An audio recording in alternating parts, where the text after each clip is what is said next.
सागर जवळ, सावनीला जळजळ, इंद्रा झाली आउट ऑफ कंट्रोल। तर मंडळी चला मग जाणून घेऊया प्रेमाची गोष्ट सिरियल मध्ये नवीन काय आहे ते। नमस्कार मंडळी, मजेत ना? आशा करतो मजेत असाल। आपण पाहता टकाटक फिल्मी अस्सल मराठी वाहिनी प्रेमाची गोष्ट या मालिकेच्या आजच्या भागात इंद्राला लकीला शोधत असते, पण तो घरात नसल्याचा मुक्ता तिला सांगते। लकी घरात नसल्यामुळे सागरला डबा कोण देणार याची काळजी इंद्राला वाटते। तेव्हा मुक्ता सईला सोडल्यावर मी सागर साठी डबा घेऊन जाते असं सांगते। ऑफिस मध्ये मुक्ता असल्याचे पाहून सागरला आश्चर्य वाटते। हे दोघे गप्पा मारत असताना तितक्यात सावनी तिथे येते आणि मुक्ताला मुद्दाम नवरा बायको बनायची स्वप्न पाहू नकोस, ते तुला जमणार नाही असे टोमणे मारते। त्यानंतर सावनी मुक्ताला आपण सागरची कंपनी जॉईन करणार असल्याचे सांगते। ती म्हणते की मी कितीही सागर पासून दूर राहायचा प्रयत्न केला तरी नशीब आम्हाला एकत्र आणेलच, तर नशीब आम्हाला एकत्र आणेलच। आता मी रोजच सागर सोबत एकत्र असणार आहे आणि मी नसेल तेव्हा माझा फोटो त्याच्या केबिन मध्ये असेलच। सावनीची सुरू असलेली बडबड मध्येच थांबवत सागर मुक्ताला आपण केबिन मध्ये जाऊन जेवूया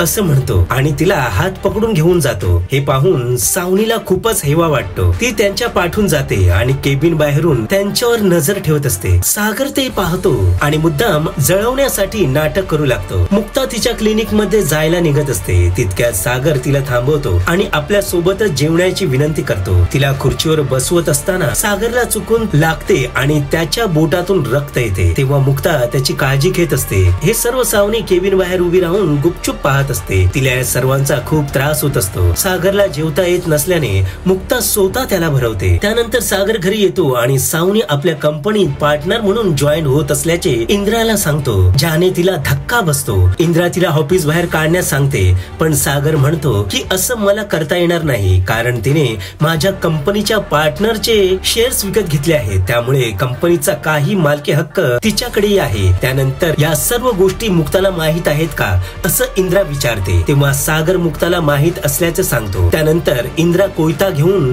सावनीवर हल्ला करायला निघते। तेव्हा मुक्ता आणि सागर मिळून तिला अडवतात आणि समजावून सांगतात। तर दुसरीकडे सामने हर्षवर्धनशी बोलत असताना आपण हळूहळू कसं सागरला बर्बाद करू याबद्दल सांगत असतो। तेव्हा हर्षवर्धन तिला सागरला दिलेल्या चॅलेंजची आठवण करून देतो, पण सावनीला स्वतःच्या रूपावर इतका गर्व असतो की तिला वाटते तिच्यापेक्षा सुंदर मॉडेल सागर आणू शकत नाही। तर दुसरीकडे मुक्ता आपण सर्व एकत्र आलो तर सावनी आपल्याला काहीच करू शकत नाही असं इंद्राला समजावून सांगत असते। सई मुक्ताला फॅन्सी ड्रेस कॉम्पिटिशन असून तिला त्यात मॉडेलची चिठ्ठी मिळाल्याचे सांगते। सईला मॉडेल कशा चालतात हे माहित नसतं, त्यामुळे मुक्ता तिला त्यात मदत करते। मुक्ता शिकवत असलेला रॅम्प वॉक सागर बाहेरून पाहत असतो आणि त्याला आपल्या कंपनीच्या प्रोडक्ट साठी मुक्ताला मॉडेल म्हणून घेण्याची युक्ती सुचते। तर मंडळी तुर्तास इतकं। तर आपल्याला विश्लेषण आवडलं असेल तर टकाटक फिल्मी वाहिनीला सबस्क्राईब करा। नवनवीन अपडेट साठी बेल आयकॉनला प्रेस करा। तुमची व तुमच्या प्रियजनांची काळजी घ्या। जय महाराष्ट्र।